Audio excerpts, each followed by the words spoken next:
Welcome to Solvetic, your channel to always learn technology easily.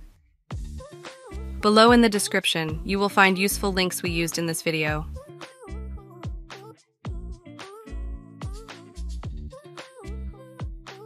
Today in Solvetic, we will see how to move columns in Excel.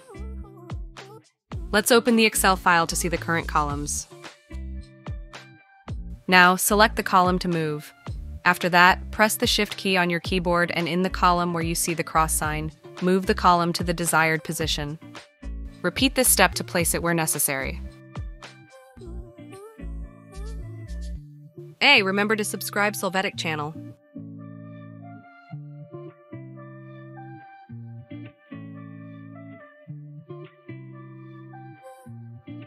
We hope it has been helpful for you.